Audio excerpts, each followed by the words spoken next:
Hello students, कैसे हैं आप सब। आशा करती हूँ आप बहुत अच्छे होंगे। और मैं मीता सिंह रुचि क्लासेस 71 में आपका फिर से बहुत बहुत स्वागत है।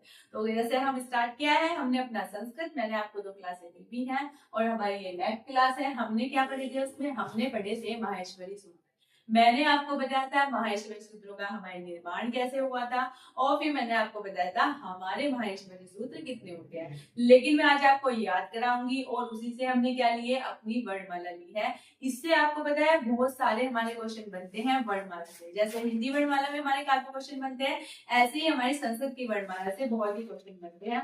और ये हमारा एक मोस्ट इंपोर्टेंट क्या होता है, मोस्ट इंपोर्टेंट हमारा टॉपिक है इसका। तो चलिए ये क्या देखते हैं। ठीक है, मैंने आपको बताया था माहेश्वरी सूत्र। माहेश्वरी सूत्र के देखिए नाम देख लीजिएगा। पहले माहेश्वरी सूत्र के नाम क्या होते हैं, अन्य नाम देखिए। ये क्या कहते हैं, चतुर्दश सूत्र। चतुर्दश सूत्र क्यों कहा जाता है, क्योंकि इनमें क्या होते हैं, ये 14 है। 14 के कारण इन्हें क्या कहा जाता है, इन्हें चतुर्दश सूत्र भी कहा जाता है। बात करूं प्रत्याहार सूत्र क्यों कहा जाता है, क्योंकि इनसे क्या होता है, प्रत्याहारों का निर्माण होता है, इसलिए इन्हें क्या कहता है, इसलिए इन्हें प्रत्याहार सूत्र कहा जाता है। क्वेश्चन ऐसे आता है बहुत सी बार, जैसे माहेश्वरी सूत्रों का इनमें से कौन सा नाम नहीं है या फिर इनमें से कौन सा नाम है। एक क्वेश्चन ऐसे ही बनता है, इसलिए मैंने आपको लिखवाया चतुर्दश सूत्र क्यों कहते हैं, क्योंकि इसमें क्या होती है, हमारे 14 है। 14 है इसलिए इन्हें चतुर्दश सूत्र कहा जाता है। प्रत्याहार सूत्र क्यों कहा जाता है, इन्हें प्रत्याहार सूत्र इसलिए कहा जाता है क्योंकि प्रत्याहार का निर्माण होता है इनसे। बात करें वर्ण समाननायक सूत्र। वर्ण समाननायक सूत्र का मतलब क्या है, यहाँ कहने से क्योंकि इनसे हमारी वर्णमाला का निर्माण हुआ है, इसलिए क्या कहा गया है, वर्ण समाननायक। उपदेश सूत्र भी कहा जाता है क्योंकि आपको पता है शिव जी के डमरू से निकले हैं, उन्होंने जो डमरू को इन्होंने उपदेश माना है, जो निकले हैं, तो इसलिए उपदेश सूत्र कहा जाता है। इन्हें प्रत्याहार विधायक सूत्र भी कहा जाता है। या फिर शिव सूत्र आ जाए या फिर माहेश्वर सूत्र आ जाए, ये भी किसका नाम है, ये भी हमारे माहेश्वर सूत्र का ही नाम है।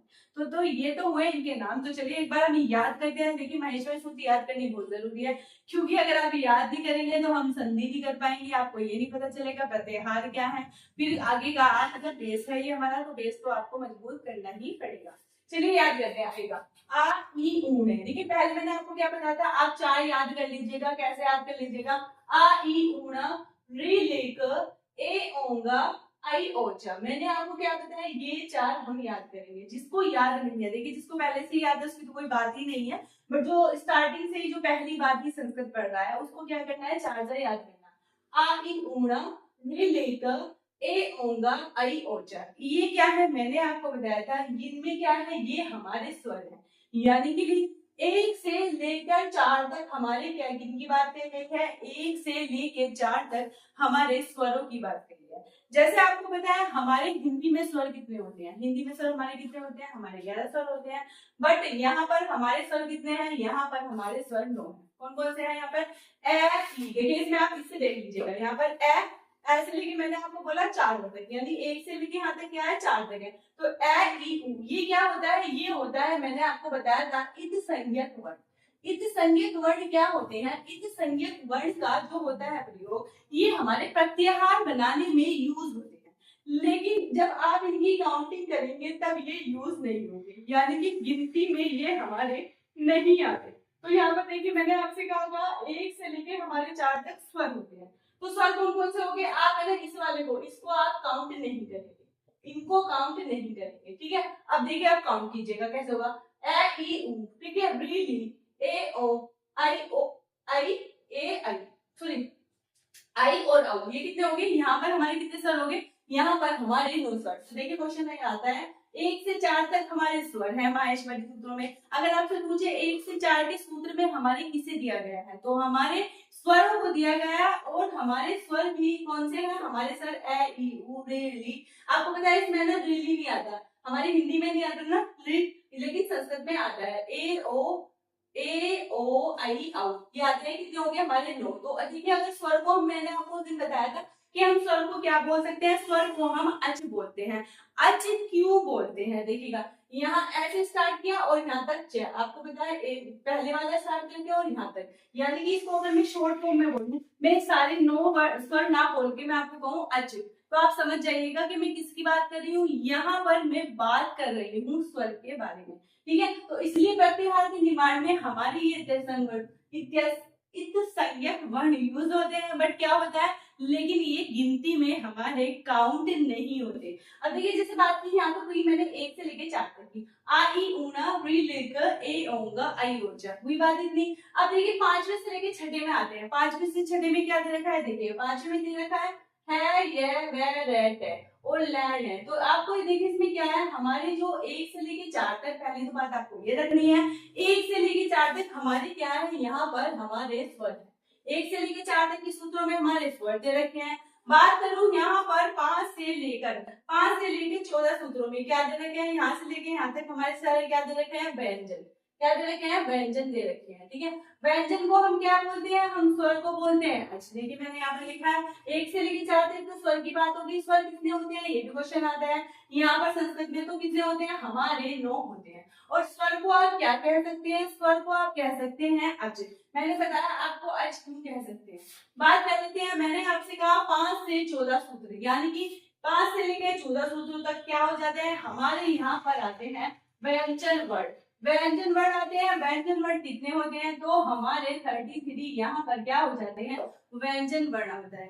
व्यंजन वर्ण को आप क्या बोल सकते हैं, तो आप संस्कृत में व्यंजन वर्ण को शॉर्ट में क्या बोलेंगे, आप इनको बोलेंगे हल।